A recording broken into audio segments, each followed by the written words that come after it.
أعوذ بالله من الشيطان الرجيم. بسم الله الرحمن الرحيم. السلام علیکم ورحمۃ اللہ وبرکاتہ. ان الحمد للہ نحمده ونستعینه ونستغفره ونعوذ باللہ من شرور انفسنا ومن سیئات اعمالنا من يهده الله فلا مضل له ومن يضلل فلا هادي له واشهد ان لا اله الا الله وحده لا شريك له واشهد ان محمدا عبده ورسوله. يا أيها الذين آمنوا اتقوا الله حق تقاته ولا تموتن إلا وأنتم مسلمون. يا أيها الناس اتقوا ربكم الذي خلقكم من نفس واحدة وخلق منها زوجها وبث منهما رجالا كثيرا ونساء واتقوا الله الذي تساءلون به والأرحام إن الله كان عليكم رقيبا. يا أيها الذين آمنوا اتقوا الله وقولوا قولا سديدا يصلح لكم أعمالكم ويغفر لكم ذنوبكم ومن يطع الله ورسوله فقد فاز فوزا عظيما.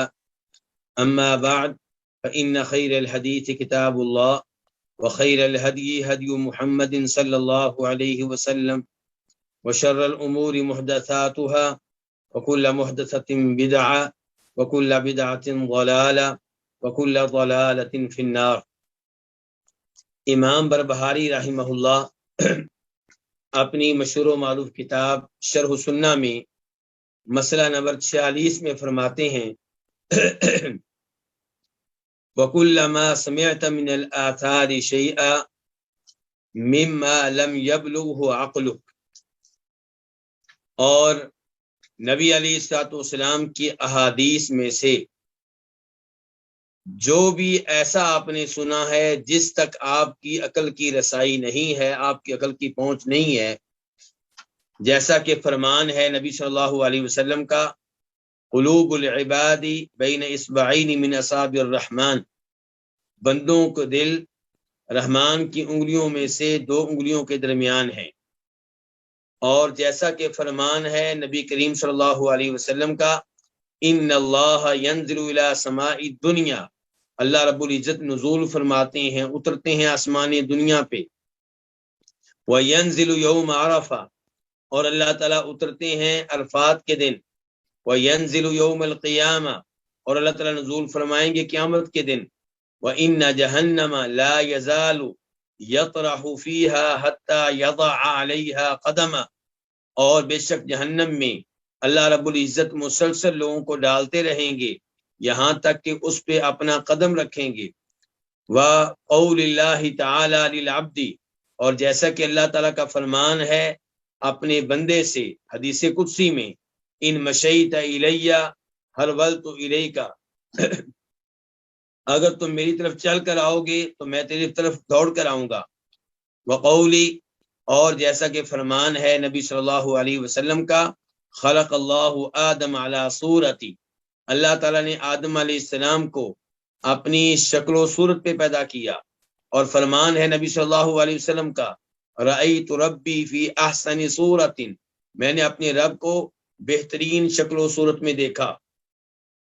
واشباہ ہذہ الاحادیث، اور ان احادیث سے ملتی جلتی احادیث. فعلیک بالتسلیم والتصدیق والتفویض والرضا، تو جب بھی آپ ایسی احادیث پائیں جن میں کوئی ایسی چیز ہو جن تک آپ کی عقل نہیں پہنچ رہی، تو وہاں پہ کیا کریں؟ آپ پہ واجب ہے التسلیم، کہ آپ انہیں تسلیم کریں، مان لیں. والتصدیق، اور ایسی احادیث کی تصدیق کریں. والتفویض، اور ایسی احادیث میں جو صفات پائی جاتی ہیں ان کی کیفیت کو اللہ کے سپرد کر دیں. والرضا، اور ان پہ راضی رہیں، مطمئن رہیں. ولا تفسر شیئا من هذه بهواک، اور ان میں سے کسی چیز کی بھی وضاحت اور تفسیر اپنی خواہش کے مطابق نہ کریں. فإن الایمان بهذا واجب، ان تمام چیزوں پہ ایمان لانا واجب ہے. فمن فسر شیئا من هذا بهوا، جو ان میں سے کسی بھی چیز کی وضاحت اپنی خواہش کے مطابق کرے، او ردہ، یا اس کو مسترد کر دے، فہو جہمی، تو وہ جہمی ہے۔ اس مسئلے میں موجود تقریباً سبھی احادیث پہ گفتگو ہو چکی ہے، صرف 2 حدیثیں رہ گئی ہیں جن میں تذکرہ آیا ہے اللہ رب العزت کی ایک عظیم صفت سورہ کا۔ سورت اردو میں ہم کیا کہیں گے؟ سورت۔ عربی میں کیا کہتے ہیں؟ سورہ۔ سورہ کا معنی کیا ہوتا ہے؟ شکل و صورت۔ تو یہاں پہ مسئلہ پیدا ہوا کہ یہ ماننا کہ اللہ کی شکل و صورت ہے۔ جو لوگ اللہ رب العزت کی اکثر صفات کا انکار کرتے ہیں وہ اس صفت کو کیسے قبول کر سکتے ہیں؟ ان کے لیے یہاں پہ بھی بہت بڑا مسئلہ ہے۔ تو وہ اس صفت کا انکار کرتے ہیں، اس صفت کو ماننے کے لیے تیار نہیں ہے۔ تو سب سے پہلے ہم نے دیکھنا ہے کہ اللہ رب العزت کے بارے میں صورت کا اس بات کہ اللہ کی صورت ہے، یہ کن کن احادیث میں آیا ہے، کون سے دلائل ہیں جن پہ ہم نے اس مسئلے میں اعتماد کیا ہے؟ تو پہلے نمبر پہ وہ حدیث ہے جسے امام مسلم رحمہ اللہ روایت کرتے ہیں، اور اس کا نمبر ہے مسلم شریف میں 2841، 2841، اور یہ حدیث بخاری میں بھی ہے۔ بخاری میں اس کا نمبر ہے 6227، 6227، اور یہی حدیث مسند احمد میں بھی ہے، اور اس کا نمبر ہے وہاں پہ 8171، 8171۔ میں نے یہاں پہ مسلم شریف کا تذکرہ بخاری شریف سے پہلے کیوں کیا ہے؟ کیونکہ اس حدیث کے الفاظ مسلم شریف کے ہیں جو میں ذکر کرنے لگا ہوں، اگرچہ یہی حدیث بخاری میں بھی موجود ہے لیکن شاید چند ایک الفاظ کا فرق ہو، معنی مفہوم وہی رہے گا۔ حدیث کے راوی کون ہیں؟ جناب ابو ہریرہ رضی اللہ تعالیٰ عنہ روایت کرتے ہیں نبی صلی اللہ علیہ وسلم سے کہ آپ نے فرمایا، خلق اللہ عز وجل آدم علی صورتی، اللہ رب العزت نے پیدا کیا آدم علیہ السلام کو اپنی شکل و صورت پہ۔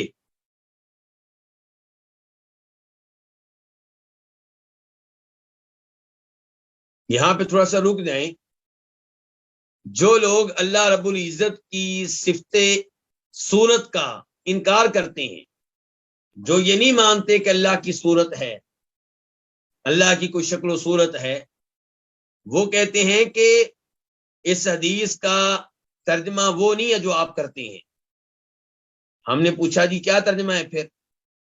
وہ کہتے ہیں دیکھیے، وہ کہتے ہیں کہ خلق اللہ عز وجل آدم علی صورتہ، کہ اللہ نے آدم علیہ السلام کو پیدا کیا آدم علیہ السلام کی شکل و صورت پہ۔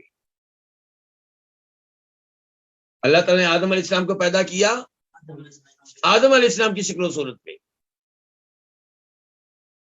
تو کیا یہ معنی آپ کو عجیب نہیں لگ رہا؟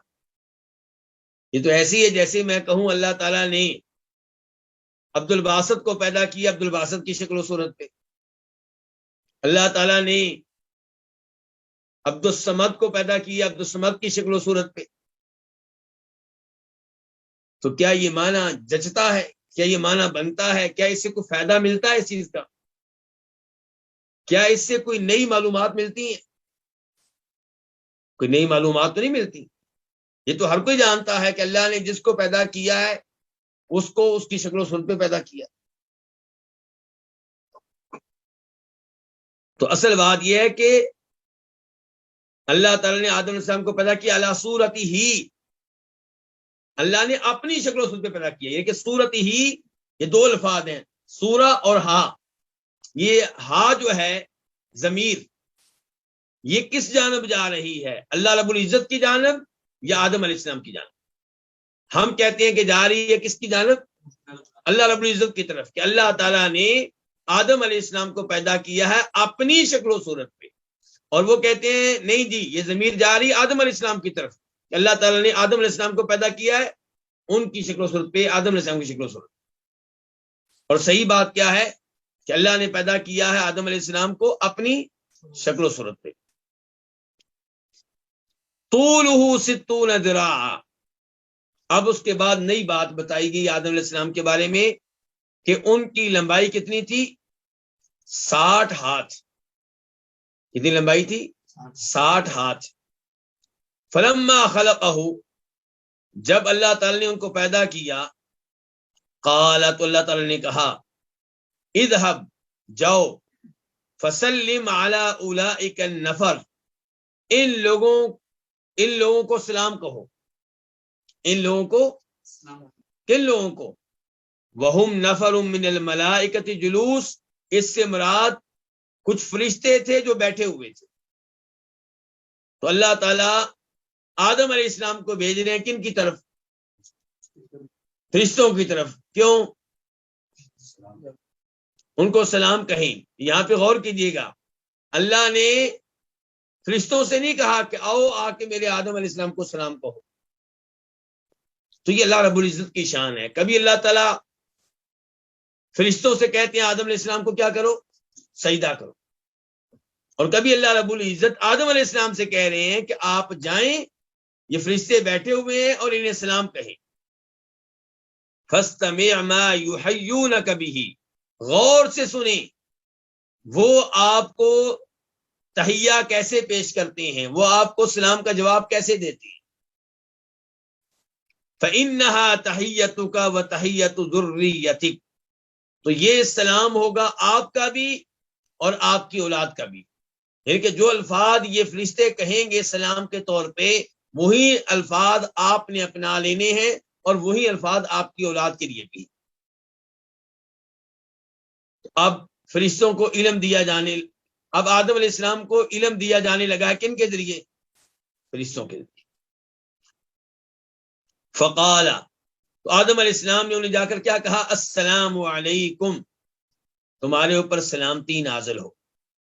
اور یہاں پہ اللہ کا شکر ادا کریں میں اور آپ کہ اللہ رب العزت نے ہمیں بصیرت دی ہے، یہ دین دیا ہے جس دین کے ذریعے ہم آدم علیہ السلام کا طریقہ اپنائے ہوئے ہیں، ہم فرشتوں والا طریقہ اپنائے ہوئے ہیں. اور جو لوگ دین سے دور ہیں ان بیچاروں کو کیا پتا کون آدم علیہ السلام، کیا وہ کرتے تھے، کیا فرشتوں نے کیا، کیا اللہ نے ان سے کہا. اور ہم اللہ کے فضل و کرم سے صحیح دین کو اپنانے کی وجہ سے معلومات رکھتے ہیں کچھ نہ کچھ کہ اللہ نے کیا کہا، اللہ نے کیا کلام کیا، کیا تعلیمات دی گئی فرشتوں کو، کیا تعلیمات دی گئی کن کو؟ آدم علیہ السلام.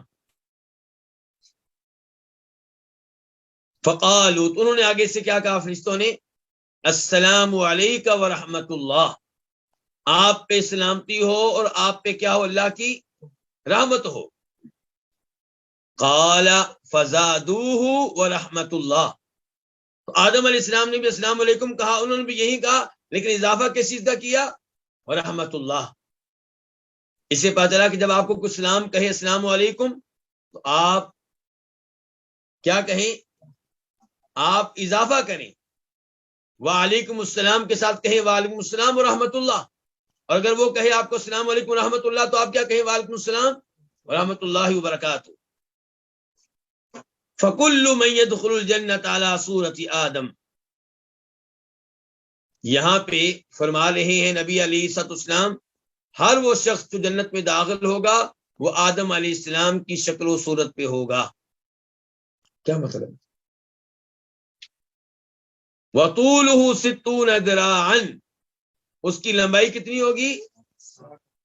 60 ہاتھ. یعنی کہ جب جنت میں جائیں گے، ابھی تو آج کل کے جو لوگ ہیں ان کا قد وہ نہیں ہے جو آدم علیہ السلام کا تھا، لیکن جب جنت میں جائیں گے تو آدم علیہ السلام کی طرح ہوں گے. ان کا قد کتنا ہوگا؟ 60 ہاتھ ہوگا. فلم یزر الخلق ينقص بعده حتى الآن، آدم علیہ السلام 60 ہاتھ کے تھے، ان کا قد، ان کی لمبائی 60 ہاتھ تھی. ان کے بعد جو لوگ آتے رہے مسلسل ان کے قد میں کمی آتی رہی. تو اس حدیث سے کیا پتا چلا؟ صورت کے اعتبار سے کہ اس حدیث میں اثبات ہے اللہ رب العزت کے لیے صورت کا، کہ اللہ تعالیٰ کی صورت ہے، اور یہ کیا ہے؟ اللہ کی صفات میں سے کیا ہے؟ صفت ہے۔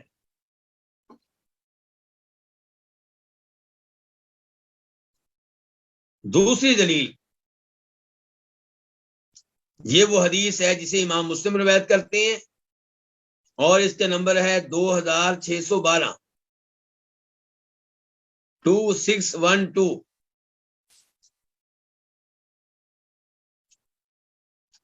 اور مسند احمد، اور وہاں پہ اس کا نمبر ہے 7323، 7323۔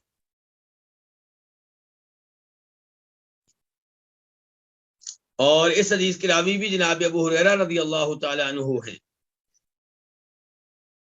اور روایت کرتے ہیں نبی صلی اللہ علیہ وسلم سے کہ آپ نے فرمایا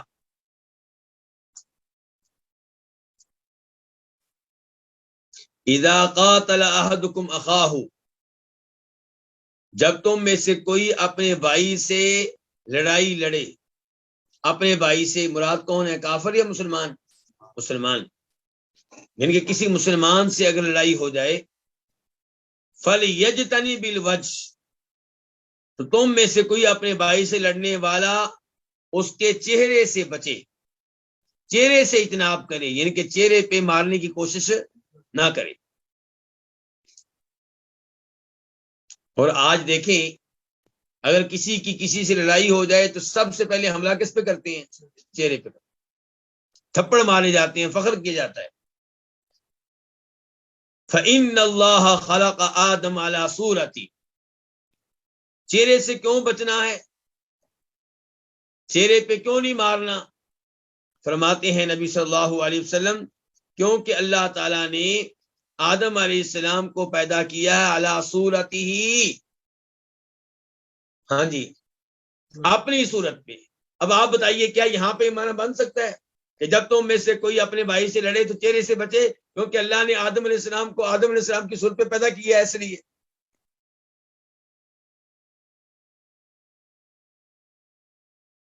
تو مانا کیا کہ اللہ تعالیٰ نے آدم علیہ السلام کو پیدا کیا ہے اپنی صورت پہ، اور ہم سب کون ہیں؟ آدم علیہ السلام کی اولاد۔ تو یہاں پہ سوال پیدا ہوتا ہے کہ انسان اللہ کی صورت پہ ہے تو کیا اس سے تشبیہ اعظم نہیں آتی؟ ہم نے تو کہا تھا کہ ہم اللہ کی صفات مانتے ہیں، لیکن ہم تشبیہ کے، مشابہت کے قائل نہیں ہیں۔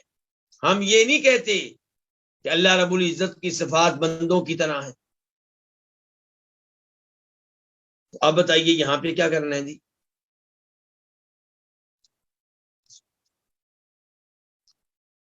کیا مطلب ہے جی اس حدیث کا؟ اس کا مطلب یہ ہے کہ انسان اللہ رب العزت کی صورت پہ ہے، اور یہ بات ہم بغیر کسی تشبیہ کے کہتے ہیں۔ آپ یہ بتائیں کہ کئی نام ایسے ہیں جو اللہ کے بھی ہیں، مخلوق کے بھی ہیں، وہاں پہ ہم کیا کہتے ہیں؟ کیا اللہ سمیع ہے؟ قرآن میں بار بار آیا، اور قرآن میں بھی آیا کہ انسان کیا ہے؟ فَجَعَلْنَاهُ سَمِيعًا بَصِيرًا، کہ انسان سمیع ہے۔ تو کیا اب چونکہ انسان سمیع ہے، سننے والا، تو ہم اللہ تعالیٰ کے نام السمیع کا انکار کر دیں؟ کیوں جی؟ بلکہ ہم کیا مانتے ہیں کہ اللہ بھی سمیع ہے، بندہ بھی سمیع ہے، لیکن دونوں میں کوئی مشابہت نہیں ہے۔ اللہ تعالیٰ کا سننا ہر عیب سے پاک ہے، ہر کمزوری سے پاک ہے، کوئی ایسی آواز نہیں ہے جو اللہ کی قوت سماعت سے باہر ہو۔ اللہ ہر آواز کو سنتے ہیں، جبکہ انسان سنتا ہے کمرے کے اندر کی آوازوں کو، اور گفتگو سمجھتا ہے، سنتا ہے ایک وقت میں ایک آدمی کی، زیادہ سے زیادہ 2 آدمیوں کی، تیسرے آدمی کی گفتگو نہیں سن سکتا ایک وقت میں، اور وہ بھی اپنی زبان میں، کسی اور زبان میں نہیں، اور وہ بھی جب تک کان صحیح کام کر رہے ہیں، ورنہ کئی لوگ وقت سے پہلے کیا ہو جاتے ہیں؟ قوت سماعت سے محروم ہو جاتے ہیں۔ کئی لوگوں کے بارے میں کیا کہتے ہیں؟ یہ اونچا سنتا ہے جی، اور کئی آخری عمر میں سننے کی صلاحیت سے محروم ہو جاتے ہیں۔ تو انسان بھی سننے والا، اللہ بھی سننے والا، لیکن آپس میں کوئی مشابہت نہیں ہے۔ لیکن اس بات میں خالق اور مخلوق شریک ہیں کہ اللہ بھی سننے والا، مخلوق بھی سننے والا، لیکن سننے میں اتنا بڑا فرق ہے کہ ہم بیان ہی نہیں کر سکتے۔ ایسے ہی اللہ رب العزت کے ہاتھ ہیں، بندے کے ہاتھ ہیں جی، لیکن بندے کے ہاتھوں میں ہزاروں کمزوریاں، ہزاروں عیب، اور اللہ تعالیٰ کے ہاتھوں میں کوئی کمزوری نہیں۔ اللہ کے ہاتھ ویسے جیسے خالق کے شایان شان ہے۔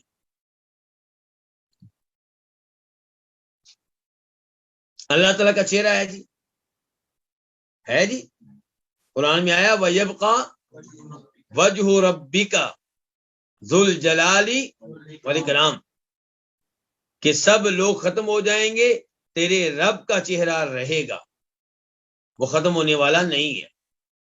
تو یہاں پہ اللہ کے چہرے کا اس بات ہے۔ اللہ کی آنکھیں بھی مانتے ہیں آپ لوگ جی، قرآن میں کیا ہے؟ تجری بِأَعْيُنِنَا، نوح علیہ السلام کی کشتی چل رہی تھی ہماری آنکھوں کے سامنے، ہم دیکھ رہے تھے۔ تو اللہ رب العزت کے چہرے کا بھی اس بات، اللہ کی آنکھوں کا بھی اس بات، اللہ کی قوت سماعت کا بھی اس بات۔ تو جب ہم کہتے ہیں کہ اللہ تعالیٰ کی صورت ہے، اس میں پھر کیا مسئلہ ہے؟ اور حدیث میں جب یہ آتا ہے کہ اللہ نے آدم علیہ السلام کو اپنی صورت پہ پیدا کیا، تو اس میں صورت کا اس بات ہے، یہ نہیں ہے کہ صورت اللہ تعالیٰ کی طرح ہے، یعنی کہ یہ نہیں ہے کہ جیسے اللہ تعالیٰ کی آنکھیں ہیں ویسے انسان کی آنکھیں ہیں، نہیں، انسان کی آنکھوں میں 100 عیب ہیں۔ صبح ہم جب سو کر اٹھتے ہیں تمہاری آنکھوں میں کیا ہوتی ہے؟ گندگی ہوتی ہے، صاف کرتے ہیں، اور پھر جب تک ہم ان آنکھوں کو آرام نہ دیں تو مسئلہ بن جاتا ہے۔ سورج کو ہم آنکھوں سے دیکھنا چاہیں مسلسل دیکھ نہیں سکتے، رات کے ٹائم اندھیرے میں آنکھوں سے نظر نہیں آتا، پھر آنکھیں کئی دفعہ دکھنا شروع ہو جاتی ہیں، پھر ہم جناب اس کی میڈیسن لیتے ہیں، قطرے ڈالتے ہیں، کئی دفعہ اینکوں کے محتاج ہو جاتے ہیں۔ یہ ہے ہماری آنکھیں جی، اور چند عیب میں نے بتائے ہیں، پتہ نہیں کتنے عیب اس کے علاوہ ہیں، جبکہ اللہ تعالیٰ کی آنکھیں ویسے ہیں جیسے اللہ کے شایان شان ہیں، اور ہر طرح کے عیب سے کیا ہے؟ پاک ہے۔ تو جیسے آپ نے یہ مان لیا کہ اللہ کی آنکھیں ہیں اور بندے کی بھی آنکھیں ہیں، ایسے یہ مانیں کہ اللہ کی بھی صورت ہے، بندے کی بھی صورت ہے، اور یہ کہ اللہ تعالیٰ نے بندے کو اپنی صورت پہ پیدا کیا، کیا مطلب؟ اللہ تعالیٰ نے بندے کو اپنی صورت پہ پیدا کیا، کیا مطلب؟ کہ جیسے اللہ سننے والا ایسے ہی بندہ سننے والا، اللہ دیکھنے والا بندہ بھی دیکھنے والا، اللہ کی آنکھیں بندے کی بھی آنکھیں، اللہ کا بھی چہرہ بندے کا بھی چہرہ۔ تو یہ مراد ہے۔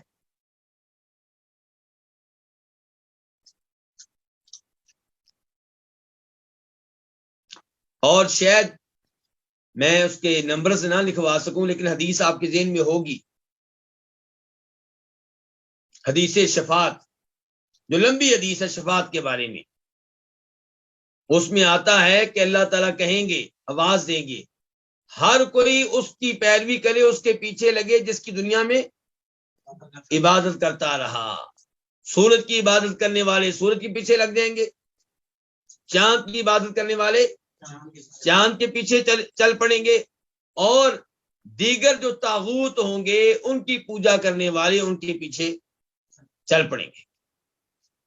مسلمان اپنی جگہ پہ موجود رہیں گے۔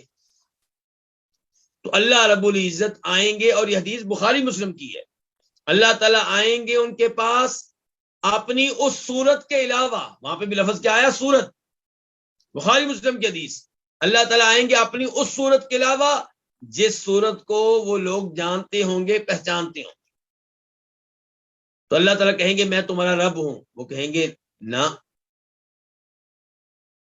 تو ہمارا رب نہیں ہے۔ تو ہم تو یہیں پہ رہیں گے، ہم کہیں نہیں جائیں گے جب تک کہ ہمارا رب ہمارے پاس نہ آئے۔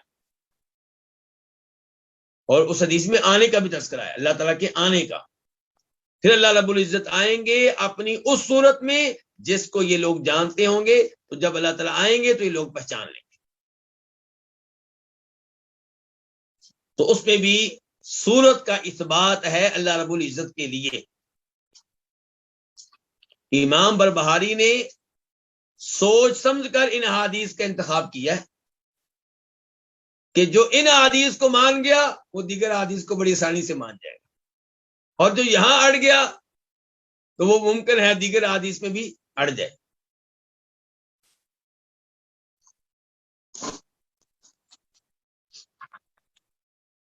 اچھا، یہاں پہ حدیثیں کتنی ہیں؟ آج سورت کے بارے میں کتنی حدیثیں ہیں؟ امام بربہاری نے ذکر کی ہیں 2۔ امام بربہاری نے سورت کے بارے میں 2 حدیثیں ذکر کی ہیں۔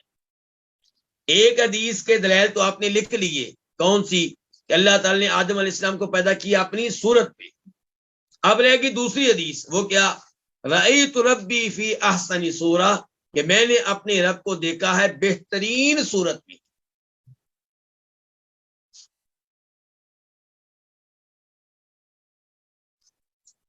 یہ جو حدیث ہے کہ میں نے اپنے رب کو دیکھا ہے بہترین صورت میں، اب اس کا حوالہ کیا ہے؟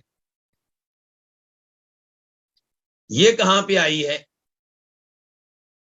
تو اسے روایت کرتے ہیں امام احمد، اور اسے روایت کرتے ہیں امام ترمذی۔ ترمذی میں اس کا نمبر ہے 3235، 3235، اور مسند احمد میں اس کا نمبر ہے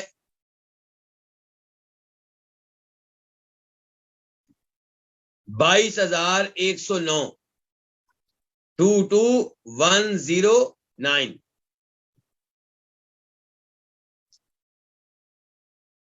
یاد رہے کہ اس حدیث کے صحیح اور ضعیف ہونے میں کچھ اختلاف موجود ہے۔ شیخ البانی رحمہ اللہ نے اس کو صحیح قرار دیا ہے، اور امام ترمذی اس حدیث کو نقل کرنے کے بعد کیا فرماتے ہیں؟ ذرا پہلے وہ الفاظ سن لیں، پھر ہم حدیث کی طرف آئیں گے۔ امام ترمذی کہتے ہیں ھذا حدیث حسن صحیح، کہ یہ حدیث حسن ہے، صحیح ہے۔ دونوں الفاظ کا مجموعی طور پہ مفہوم کیا ہوا؟ کہ ثابت ہے نبی صلی اللہ علیہ وسلم سے، یعنی کہ ضعیف نہیں ہے۔ اس کے بعد کہتے ہیں امام ترمذی سألت محمد ابن اسماعیل عن هذا الحدیث، میں نے امام محمد بن اسماعیل سے سوال کیا اس حدیث کے بارے میں۔ یہ کون ہے امام محمد بن اسماعیل؟ یہ امام بخاری ہیں، اور امام ترمذی شریف میں کئی ایک احادیث ذکر کرنے کے بعد کہتے ہیں کہ میں نے اس حدیث کے بارے میں سوال کیا محمد سے، اور کئی دفعہ کہہ دیتے ہیں محمد بن اسماعیل سے، ورنہ عام طور پہ کیا کہتے ہیں؟ محمد سے۔ تو وہاں پہ محمد سے مراد کون ہوتے ہیں؟ امام بخاری رحمہ اللہ۔ تو امام بخاری کی عظمت کا اندازہ کیجئے کہ یہ امام ترمذی جیسے عظیم امام کے بھی استاد ہیں، اور امام مسلم کے بھی استاد ہیں۔ تو امام بخاری نے کیا کہا؟ ھذا حدیث حسن صحیح۔ تو امام بخاری نے بھی یہی کہا کہ یہ حدیث حسن صحیح ہے، یعنی کہ قابل قبول ہے اور ضعیف نہیں ہے، ثابت ہے نبی صلی اللہ علیہ وسلم سے۔ اچھا جی، اب یہ حدیث کیا ہے؟ معاذ بن جبل سے روایت ہے، وہ کہتے ہیں احتبس عنا رسول اللہ صلی اللہ علیہ وسلم ذات غدات عن صلاۃ الصبح، کہ نبی صلی اللہ علیہ وسلم ہم سے ایک صبح لیٹ ہو گئے۔ لیٹ کس چیز سے ہو گئے؟ نماز فجر سے۔ حدنا نتراءى عین الشمسی، قریب تھا کہ ہم سورج کو دیکھ لیں۔ یعنی کہ سورج نکلا نہیں تھا لیکن نکلنے کے قریب تھا. فخرج سریعا، آپ تیزی سے نکل کر آئے. کہاں سے؟ حجرے سے. فصوب بالصلاۃ، تو نماز کے لیے اقامت کہی گئی. فصلی رسول اللہ صلی اللہ علیہ وسلم، تو نبی صلی اللہ علیہ وسلم نے نماز پڑھائی. وتجود فی صلاتہ، اور نماز مختصر پڑھائی. جب سورج نکلنے والا ہے تو کوشش کریں سورج نکلنے سے پہلے آپ کی نماز مکمل ہو جائے. فلما سلم، جب آپ نے سلام پھیرا تو دعا بصوتہ، تو آپ نے لوگوں کو بلایا، لوگوں کو آواز دی اور کہا قال لنا علی مصافکم، اپنی اپنی صفوں میں رہو، اپنی اپنی جگہ پہ رہو، جہاں نماز پڑھی ہے جس صف میں ادھر ہی بیٹھے رہو. کما انتم، جیسے تم تھے.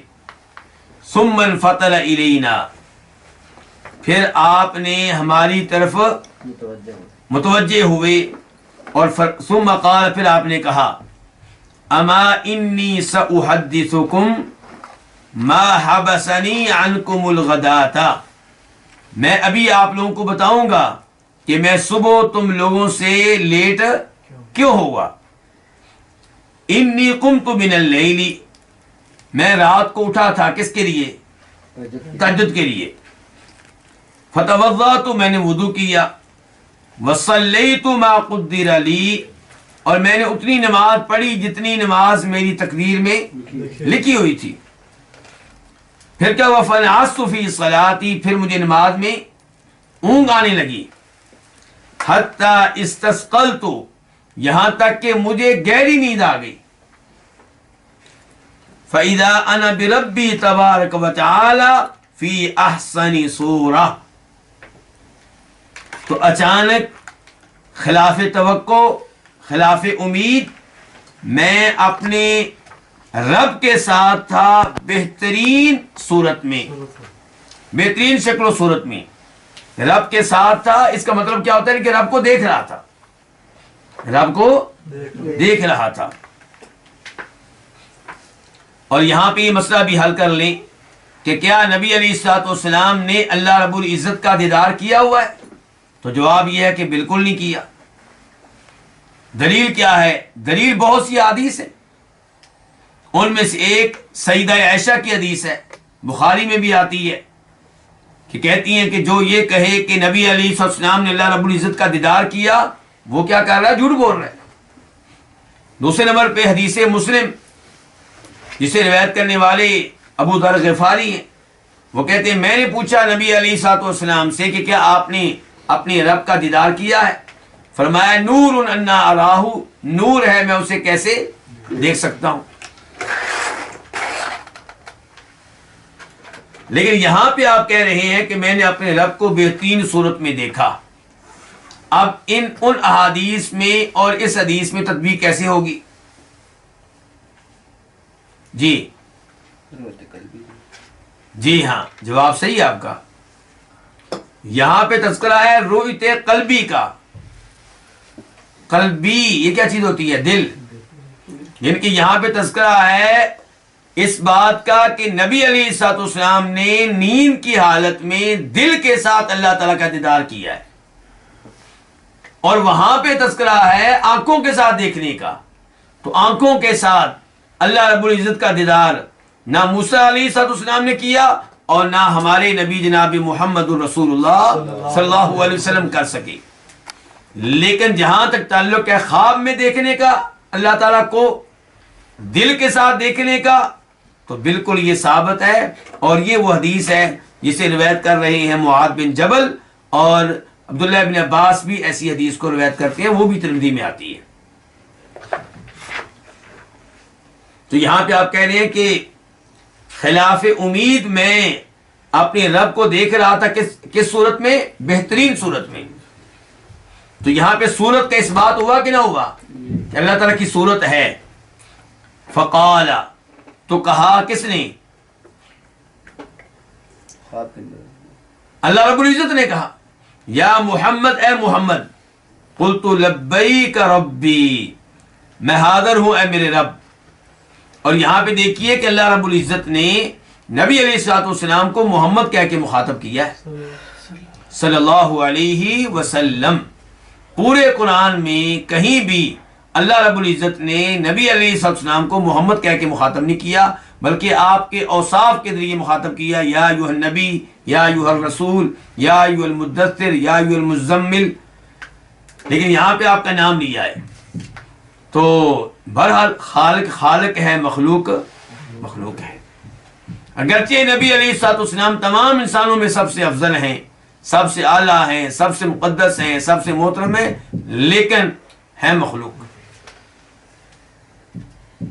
قال فیما یختصم الملأ الاعلی، اللہ رب العزت نے کہا یہ بلند و بالا مقام رکھنے والے فرشتے کس چیز میں جھگڑا کر رہے ہیں، کس چیز میں بحث کر رہے ہیں. قلت لا ادری، میں نے کہا میں نہیں جانتا. قالها ثلاثا، اللہ رب العزت نے یہ الفاظ 3 بار کہے اور نبی علیہ السلام نے 3 بار جواب دیا کہ میں نہیں جانتا.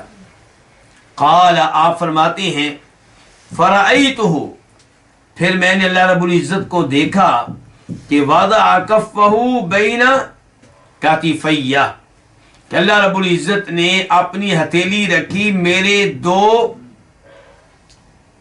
کندھوں کے مابین. حتی وجدت برد اناملہ بین ثدییہ، یہاں تک کہ میں نے اللہ رب العزت کی انگلیوں کی ٹھنڈک اپنی چھاتی کے درمیان محسوس کی. فتجلی علی کل شیء وعرفت، تو ہر چیز میرے لیے واضح ہو گئی اور ہر چیز کو میں نے پہچان لیا. اس کے بعد حدیث جاری ہے، لیکن میں سمجھتا ہوں کہ ہمارے لیے اتنا حصہ کافی ہے. تو اس سے کیا پتا چلا کہ نبی علیہ السلام نے اللہ رب العزت کو دیکھا ہے، لیکن نیند کی حالت میں، بیداری کی حالت میں نہیں، دل کے ساتھ، آنکھوں کے ساتھ نہیں.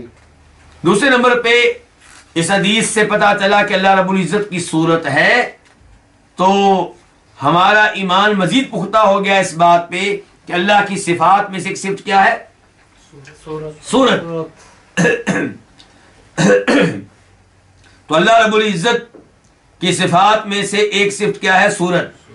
اور ہم اس پہ ایمان لاتے ہیں بغیر کسی تعویل کے، بغیر کسی تحریف کے.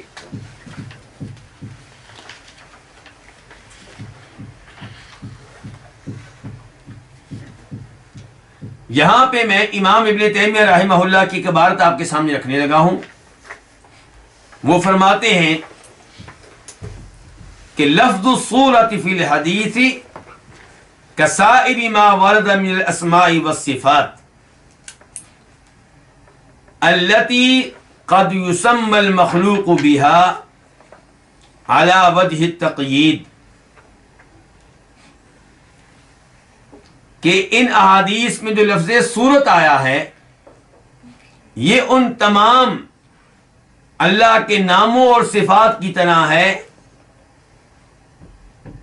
جن ناموں اور صفات کے ساتھ اللہ کی مخلوق بھی متصف ہوتی ہے. یعنی کہ اگر انسان کی صورت ہے تو اللہ کی بھی صورت ہے.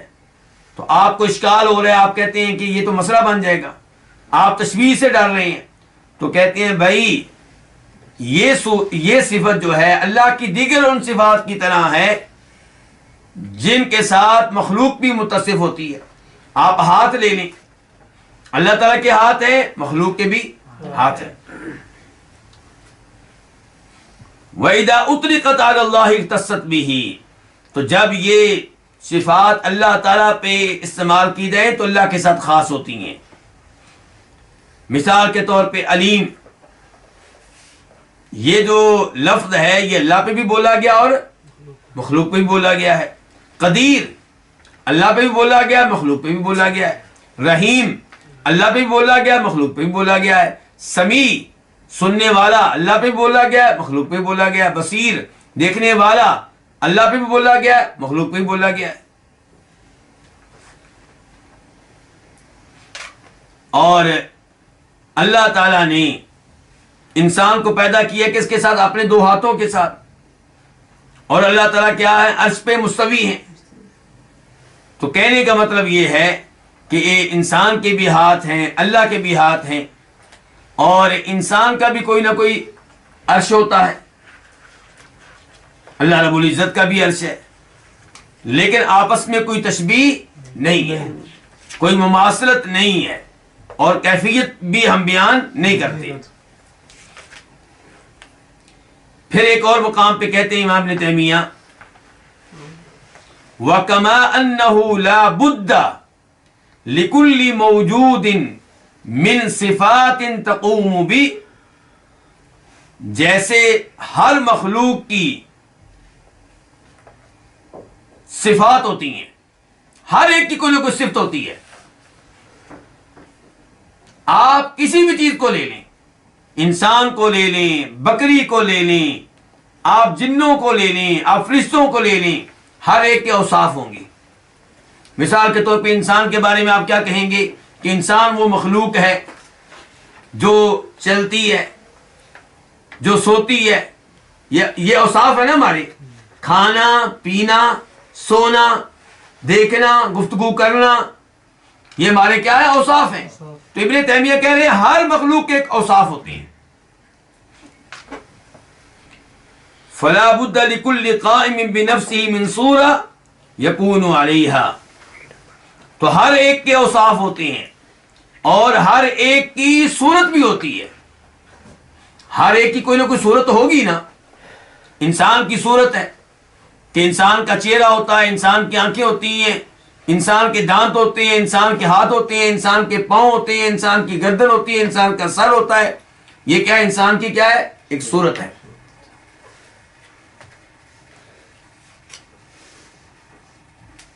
کہتے ہیں وَيَمْتَنِعُ أَن يَكُونَ فِي الْوُجُودِ قَائِمٌ بِنَفْسِهِ لَيْسَ لَهُ صُورَةٌ يَكُونُ عَلَيْهَا، اور یہ ناممکن ہے کہ اس کائنات میں کوئی ایسا ہو جس کی صورت نہ ہو.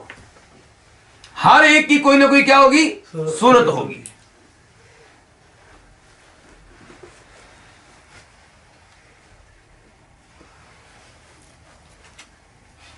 امام ابن قتیبہ کہتے ہیں، ان کا نام تو سنا ہوگا آپ نے، تعویل مختلف الحدیث. جی ہاں، وہ اس کتاب میں کہتے ہیں الصورۃ لیست بأعجب من الیدین والاصابع والعین. کہتے ہیں اللہ رب العزت کے لیے صورت مان لینا، یہ اللہ تعالیٰ کے لیے ہاتھ ماننے سے زیادہ کوئی عجیب بات نہیں ہے. اللہ تعالیٰ کے لیے صورت مان لینا اللہ تعالیٰ کی انگلیاں مان لینے سے بڑھ کر نہیں ہے. اللہ تعالیٰ کی صورت مان لینا اللہ تعالیٰ کے لیے آنکھیں مان لینے سے بڑھ کر نہیں ہے. جب آپ نے اللہ کے ہاتھ مان لیے، اللہ کی انگلیاں مان لی، اللہ کی آنکھ مان لی، تو صورت ماننا کون سا مشکل ہے پھر آپ کے لیے. وَإِنَّمَا وَقَعَ الْإِلْفُ لِتِلْكَ لِمَجِيئِهَا فِي الْقُرْآنِ. کہتے ہیں صرف ہوا یہ ہے کہ چونکہ یدین کا، ہاتھوں کا تذکرہ قرآن میں آ گیا، انگلیوں کا تذکرہ قرآن میں آ گیا، آنکھوں کا تذکرہ قرآن میں آ گیا، تو آپ نے وہاں پہ زیادہ محسوس نہیں کیا، آپ لوگوں نے وہاں پہ زیادہ مخالفت نہیں کی. اگرچہ آپ تعویلیں کرتے رہے وہاں پہ بھی، لیکن اتنی مخالفت نہیں کی جتنی آپ سورت کی کرتے ہیں، کیونکہ سورت کے الفاظ جو تذکرہ ہے یہ قرآن میں نہیں آیا، یہ حدیث میں آیا ہے. وَوَقَعَتِ الْوَحْشَةُ مِنْ هَٰذِهِ لِأَنَّهَا لَمْ تَأْتِ فِي الْقُرْآنِ. سورت کا لفظ سن کے آپ بھاگتے ہیں، یہ قبول کرنے کے لیے آپ تیار نہیں ہیں. کیوں؟ کیونکہ یہ قرآن میں نہیں آیا. وَنَحْنُ نُؤْمِنُ بِالْجَمِيعِ. اللہ اکبر. یہ ہے عقیدہ اہل سنت کا، اہل حدیث کا، کہ ہم سب پہ ایمان لاتے ہیں، چاہے کچھ چیز قرآن میں آئی ہو چاہے حدیث میں آئی ہو. وَلَا نَقُولُ فِي شَيْءٍ مِّنْهُ بِكَيْفِيَّةٍ وَلَا حَدٍّ. اور ہم یہ اللہ کی صفات بیان کرتے ہوئے کوئی کیفیت بیان نہیں کرتے، کوئی تفصیلات بیان نہیں کرتے، کوئی حد بیان نہیں کرتے.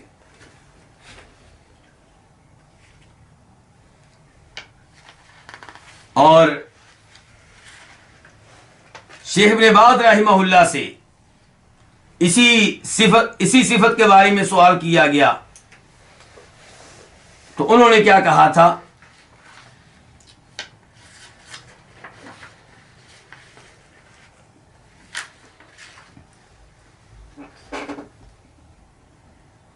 کہتے ہیں الحدیث ثابت عن النبی صلی اللہ علیہ وسلم انہ قال، کہ نبی علیہ الصلوۃ والسلام سے یہ حدیث ثابت ہے کہ آپ نے فرمایا تھا اذا ضرب احدکم، جب تم میں سے کوئی کسی کو مارے فلیتق الوجہ، تو چہرے سے اجتناب کرے، چہرے پہ نہ مارے. فإن اللہ خلق آدم علی صورتی، کیونکہ اللہ تعالیٰ نے آدم علیہ السلام کو پیدا کیا ہے اپنی صورت پہ.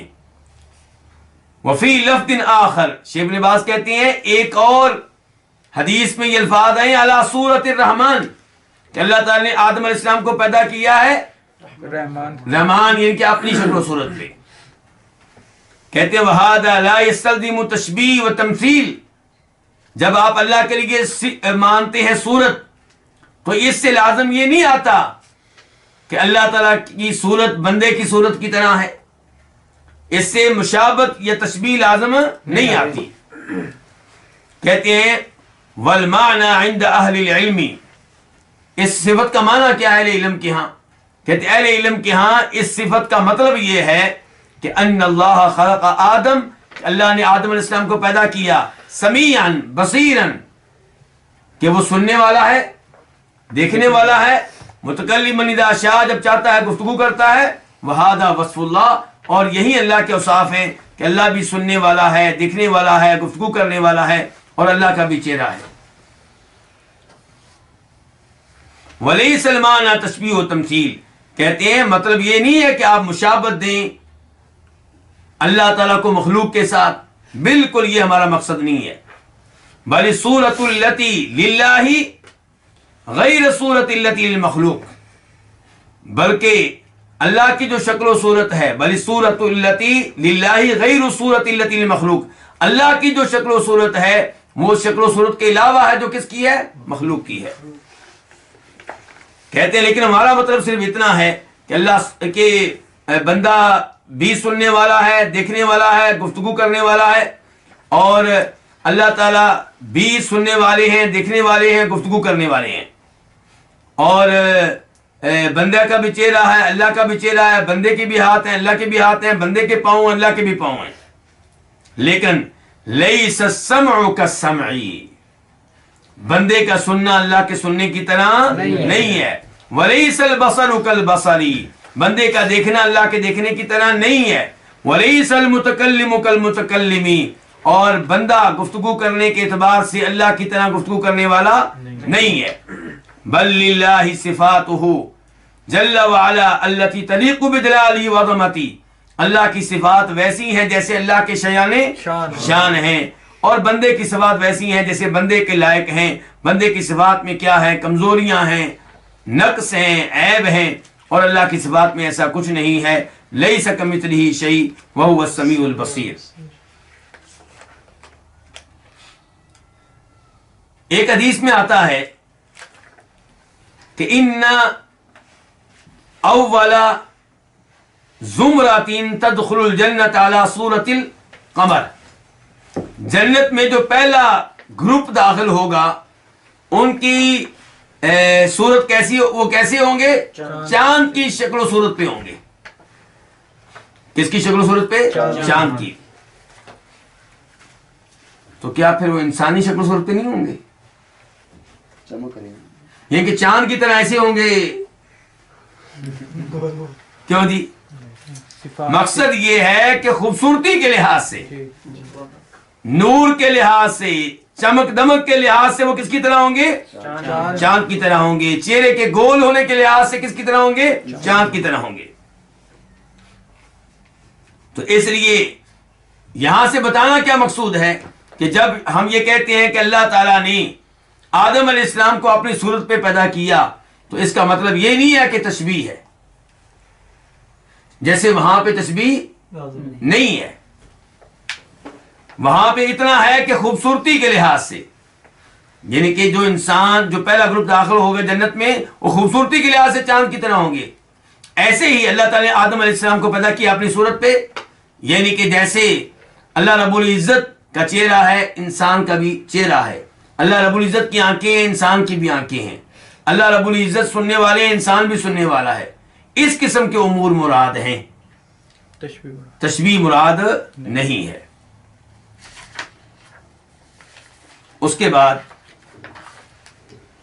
یہاں پہ امام بربہاری کیا کہتے ہیں جی، آخر میں جا کے کہتے ہیں کہ یہ سب احادیث آپ مان لیں، ان سب احادیث کی آپ تصدیق کریں، اور ان احادیث میں آئی ہوئی صفات کی کیفیت کو اللہ کے سپرد کر دیں، اور ان پہ آپ مطمئن بھی رہیں۔ یہ نہیں کہ حدیثیں سن کے آپ کو کیا ہو جائے، ویسے طاری ہو جائے، کانپنے لگے۔ کئی لوگ ایسا کرتے ہیں، اللہ کی صفات سن کے ان کو بڑا مسئلہ ہو جاتا ہے ان کے لیے۔ وہ کہتے ہیں اگر آپ ان صفات کی وضاحت اپنی خواہش کے مطابق کریں گے یا ان کو رد کر دیں گے تو آپ کون ہیں؟ آپ جہمی ہیں۔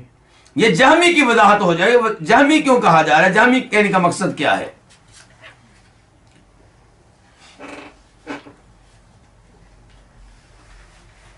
تو جہمی لوگ جو ہیں یہ ایک فرقہ ہے، یہ گروہ ہے جن کی نسبت ہے جہم بن صفوان سمرقندی کی طرف۔ آدمی کے نام کیا؟ جہم بن صفوان۔ یہ 128 ہجری میں 128 ہجری میں قتل ہوا ہے۔ امام ابن تیمیہ کہتے ہیں اس آدمی کے بارے میں کہ فَإِنَّ جَهْمًا اول من ظہرت عنہ بدعۃ نفی الاسماء والصفات، یہ وہ پہلا آدمی ہے جس نے کھل کر اللہ تعالی کے ناموں کا انکار کیا اور اللہ کی صفات کا انکار کیا۔ وبالغ فی نفی ذالک، اور اس معاملے میں حد سے آگے نکل گیا۔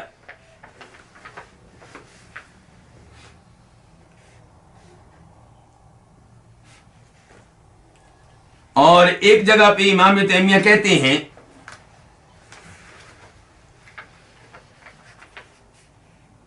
ان کی گفتگو کا خلاصہ ہے کہ سلف صالحین کا اس بات پہ اتفاق ہے کہ جہمی لوگ اتنے گمراہ ہیں کہ یہ 72 فرقوں میں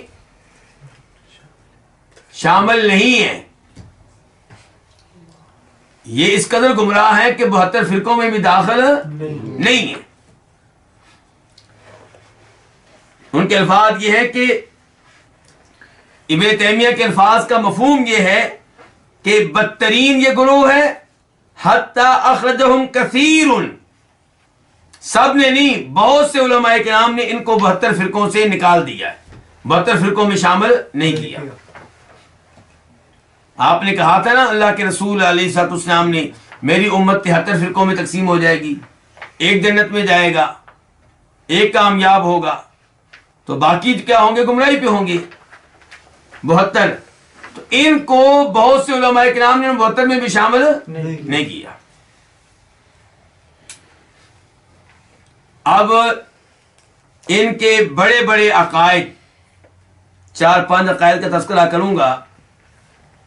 ان کے بڑے بڑے چند عقائد جن کی وجہ سے یہ قرآن و حدیث کی نصوص کی تعویلیں کرتے ہیں، قرآن کی آیتوں کی تعویلیں کرتے ہیں، نبی علیہ السلام کی احادیث کی تعویلیں کرتے ہیں۔ تو ان کا سب سے اہم عقیدہ کیا ہے؟ اللہ کے ناموں اور صفات کا انکار۔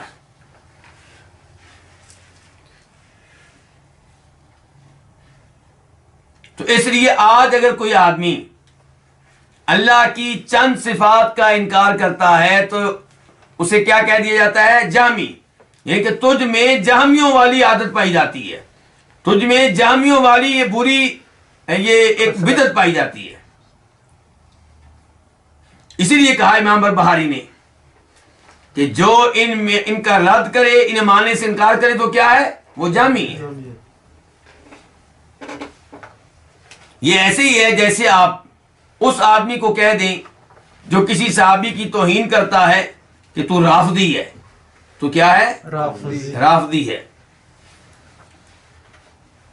دوسرے نمبر پہ ان کا خاص عقیدہ القول بأن اللہ لا یرا فی الآخرہ، ان کا یہ موقف ہے کہ اللہ رب العزت کا آخرت میں دیدار کرنا ممکن نہیں ہے۔ میرا اور آپ کا عقیدہ کیا ہے؟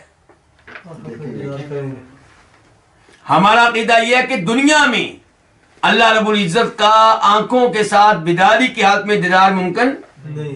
موسیٰ علیہ السلام نے خواہش کا اظہار کیا، پوری نہیں ہو سکی۔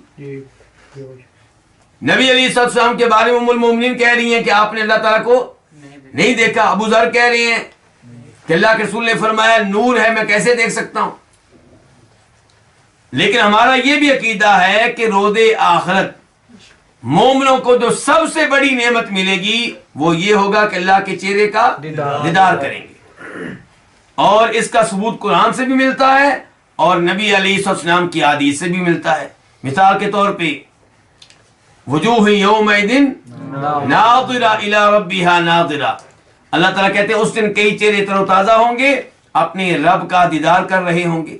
للذین احسنوا الحسنی وزیادہ، جو لوگ دنیا میں اچھے اعمال کرتے رہے ان کو جنت بھی ملے گی، اور اس کے علاوہ بھی ایک چیز ملے گی، اور وہ کیا ہے؟ اللہ کے چہرے کا دیدار۔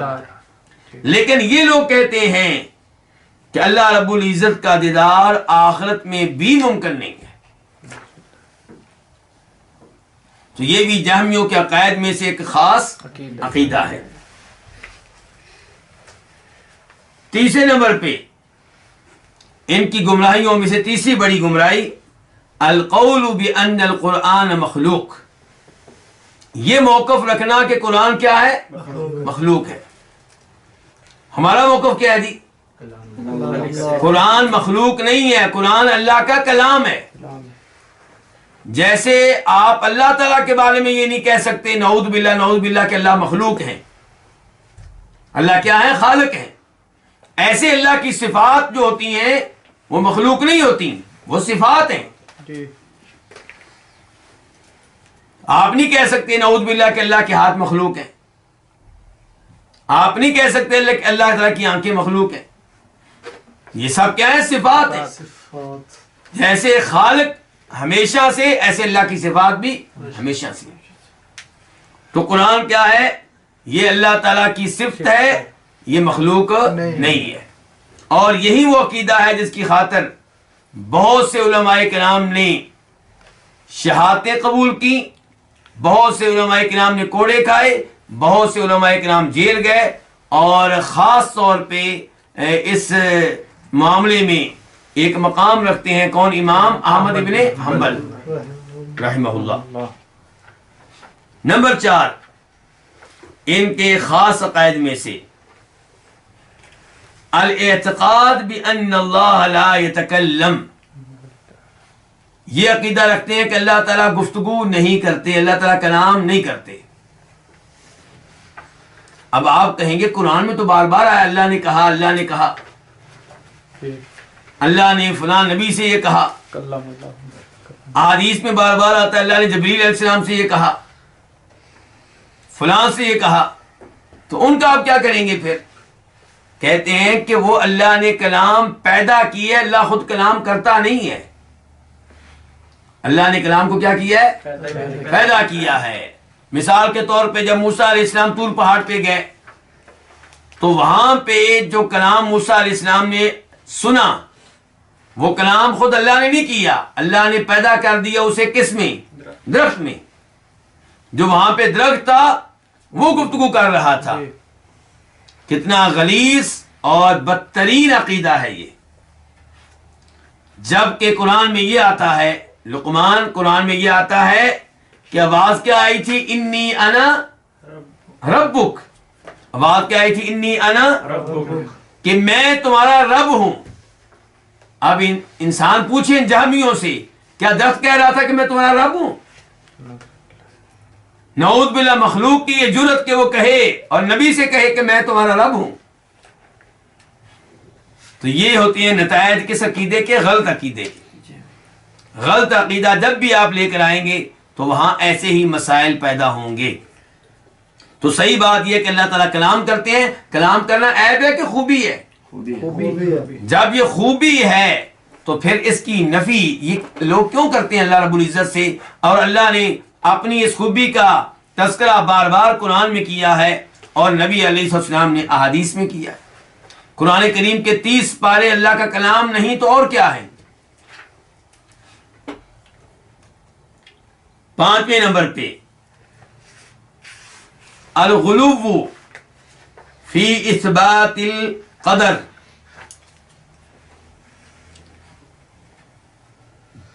تقدیر کے اس بات میں حد سے آگے نکل جانا. تقدیر کو مانتے ہیں لیکن مانتے مانتے کچھ لوگ تقدیر کے کیا ہوتے ہیں؟ منکر. ان کو ہم کیا کہتے ہیں؟ قدری یا قدری، تقدیر کا انکار کرنے والے.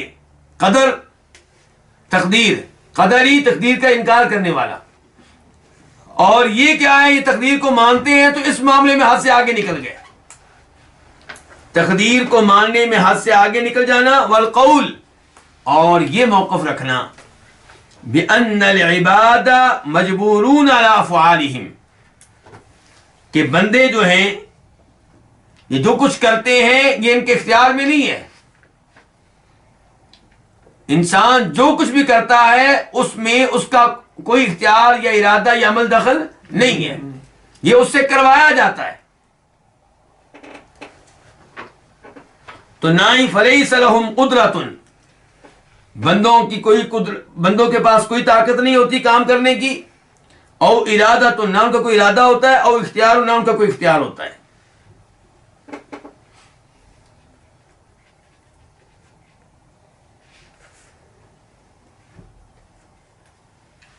اس عقیدے کے نتیجے میں کیا ہوگا جی؟ کیا آپ بتا سکتے ہیں کہ اس عقیدے کو مان لیا جائے تو کیا ہوگا؟ اس کا مطلب یہ ہے کہ اللہ تعالیٰ روز قیامت کئی لوگوں کو جہنم میں پھینکیں گے تو نعوذ باللہ وہ غلط پھینکیں گے، کیونکہ بندے کا تو کوئی ارادہ ہی نہیں تھا. بندہ زنا کرتا رہا، قتل کرتا رہا، سود لیتا رہا، جادو کرتا رہا، اللہ تعالیٰ اسے جہنم میں پھینکیں گے، جبکہ اس بیچارے کا نہ کوئی ارادہ تھا، کام کروانے والا اللہ تھا، اور اوپر سے اس کو جہنم میں ڈالا جا رہا ہے.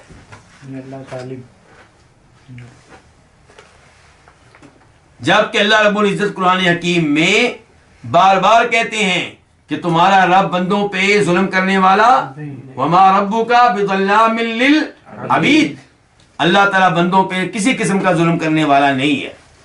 تو اس سے بڑا ظلم کیا ہوگا کہ انسان جو کچھ کرتا ہے اس میں اس کا کوئی ارادہ نہیں، اس کا کوئی اختیار نہیں، اس کے پاس قدرت نہیں، اور پھر بھی اسے سزا دی جا رہی ہے اور روز قیامت اس سے مواخذہ کیا جا رہا ہے. اور دنیا میں کئی اقوام پہ عذاب بھی آیا ہے.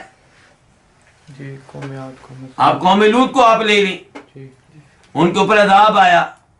تو اس عقیدے کو اگر آپ مان لیں تو ان کا کیا قصور تھا؟ پھر تو وہ بیچارے ہوئے، نعوذ باللہ. وہ کیا ہوئے؟ بیچارے ہوئے. ان کے اوپر تو ترس آئے گا پھر تو ہمیں کہ مرد کے ساتھ تعلقات قائم کرتا تھا جبکہ ان کا ارادہ ہی نہیں ہوتا تھا. نعوذ باللہ. یہ کام کروانے والا کون؟ اللہ تعالی. اور الٹا اس کو اوپر سزا بھی دی گئی ان کو، اور روز قیامت بھی دی جائے گی. تو صحیح عقیدہ کیا ہے پھر؟ کہ آپ یہ مانیں کہ دنیا میں جو کچھ ہو رہا ہے یہ اللہ کو پہلے سے معلوم تھا. اور وہ ظالم قدری کیا کہتے ہیں؟ وہ کہتے ہیں کہ جب انسان کچھ کر لیتا ہے تب اللہ کو پتہ چلتا ہے، اللہ کو پہلے کوئی علم نہیں ہوتا. نعوذ باللہ من ذالک. ان کی بات مان لیں تو یوں نظر آتا ہے، اسی لیے کہتے ہیں علماء اکرام حق درمیان میں ہوتا ہے، ادھر بھی گمراہی ادھر بھی گمراہی. ان کا عقیدہ مان لیں تو یوں لگتا ہے کہ ہر بندہ اپنی جگہ پہ خالق ہے، ہر بندہ اپنی جگہ پہ مالک ہے. یہ کہ دنیا میں جو گناہ ہو رہے ہیں نعوذ باللہ اللہ تعالی یعنی کہ کچھ کر نہیں سکتے. لوگ نعوذ باللہ اتنے غالب آ گئے ہیں کہ اللہ تعالیٰ روکنا چاہیں بھی تو روک نہیں سکتے. تو وہ بھی گمراہی اور یہ بھی گمراہی، افراط و تفریط ہے اور حق بیچ میں ہے. اور حق کیا ہے کہ اللہ تعالیٰ، تقدیر کیا ہے؟ تقدیر اللہ کے علم کا نام ہے کہ اللہ تعالیٰ کو شروع سے پتا ہے کس نے کب کیا کرنا ہے، کب پیدا ہونا ہے، کب فوت ہونا ہے. آج ہم یہاں پہ بیٹھے ہیں تو اللہ تعالیٰ کو شروع سے علم تھا. اور پھر اللہ تعالیٰ نے بعد میں یہ سب کچھ لکھوا بھی دیا. علم تو اللہ تعالیٰ کا ہمیشہ سے ہے، لیکن بعد میں اللہ تعالیٰ نے یہ سب کچھ لکھوا دیا. جہاں لکھا گیا اس کو کیا کہتے ہیں؟ لوح محفوظ. اور پھر دنیا میں جو کچھ ہوتا ہے یہ اللہ کی مشیت کے مطابق ہوتا ہے، اللہ کی مشیت کے مطابق، اللہ تعالیٰ کی ارادے کے مطابق. لیکن جو کچھ ہوتا ہے سب میں اللہ کی محبت نہیں ہوتی. جب ہم نماز پڑھتے ہیں تو اس میں اللہ کی مشیت بھی ہے اور اس میں اللہ تعالیٰ کی محبت بھی ہے. لیکن جب ہم گناہ کرتے ہیں تو اللہ تعالیٰ کی مشیت ہوتی ہے، یعنی کہ اللہ کی طرف سے اختیار دیا گیا ہوتا ہے. ایسا نہیں ہے کہ اللہ تعالیٰ کو نعوذ باللہ بے بس کر کے ہم گناہ کر رہے ہوتے ہیں. نہیں، اللہ کی مشیت ہے، اللہ نے ہمیں ارادہ دیا ہے کہ اے بندے یہ تمہیں بتا دیا یہ گمراہی ہے اور یہ ہدایت ہے، جو کرنا کر لو. تو جب انسان گناہ کرتا ہے اس میں اللہ کی مشیت ہوتی ہے، لیکن اس میں اللہ کی محبت نہیں ہوتی، اللہ کی رضا نہیں ہوتی. تو تقدیر کے اوپر صحیح معنوں میں ایمان رکھنا ہوگا. یہ عقیدہ بالکل غلط ہے. ہم جو کچھ کرتے ہیں اس میں ہمارا ارادہ ہوتا ہے، اس میں ہمارا اختیار ہوتا ہے، ہمیں قدرت دی جاتی ہے. اور جہاں جہاں ہمارا ارادہ نہیں ہے، جہاں جہاں ہمارا اختیار نہیں ہے، وہاں حساب کتاب بھی نہیں. مثال کے طور پہ کسی سے پوچھا نہیں جائے گا روز قیامت کہ تمہارا رنگ کالا کیوں تھا، کیونکہ رنگ کالا ہونے میں ہمارا اختیار. کسی سے یہ سوال نہیں ہوگا کہ تمہیں کینسر کی بیماری کیوں لگ گئی تھی، کیونکہ اس نے کینسر کی بیماری کے معاملے میں اس نے اگر کچھ نہیں کیا تو اس سے کوئی سوال نہیں ہوگا. اگر کسی کو راشے کی بیماری لگ جاتی ہے، اس کے ہاتھ ہلتے ہیں، تو اس سے روز قیامت سوال نہیں ہوگا تمہارے ہاتھ کیوں ہلتے تھے، کیونکہ یہ ہمارے ارادے کے بغیر ہیں، یہ ہمارے اختیار کے بغیر ہیں. اور جو اعمال ہم سر انجام دیتے ہیں وہاں ہمیں ارادہ دیا گیا ہے، ہمیں اختیار دیا گیا ہے.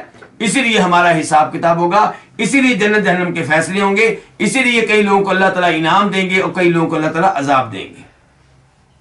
تو یہ ہے جی بڑے بڑے وہ مسائل جن میں جہمی لوگ کیا ہوئے؟ گمراہ ہوئے. امام ابن تیمیہ کی ایک عبارت آخر میں کہتے ہیں السلف کانوا یسمون کل من نفى الصفات وقال ان القرآن مخلوق وان اللہ لا یرى فی الآخرۃ جہمیہ. کہ سلف صالحین ہر اس آدمی کو جو صفات کا انکار کرتا اور جو یہ عقیدہ رکھتا کہ قرآن مخلوق ہے اور یہ عقیدہ رکھتا کہ آخرت میں اللہ کو دیکھنا ممکن نہیں ہے، سلف اسے کیا کہتے تھے؟ یہ جہمی جا رہے تھے، یہ جہمی ہے. تو یہ مراد ہوتا ہے اس لفظ سے، کیونکہ جہمی کا لفظ آیا تھا، پہلے بھی آیا ہے اور شاید آئندہ بھی آئے. تو اس لیے میں نے کہا کہ وضاحت کر دوں کہ جہمی لوگ کون ہوتے ہیں، کیونکہ ہمارے بہت سے احباب نہیں جانتے ہوں گے کہ جہمی کون لوگ ہوتے ہیں. اور یہ پہلے بھی میں تنبیہ کی تھی، پھر کروں گا. آپ یہ نہ سمجھے کہ جہمی آج موجود نہیں ہے. یہ عقیدہ رکھنے والے کئی ایک لوگ موجود ہیں. کئی لوگ آپ کو مل جائیں گے جن کا عقیدہ ہوگا کہ آخرت میں اللہ کو دیکھنا ممکن نہیں ہے. کئی لوگ مل جائیں گے جن کا عقیدہ یہ ہوگا کہ انسان مجبور ہے، جو کچھ کرتا ہے انسان کو اس میں عمل دخل نہیں ہے.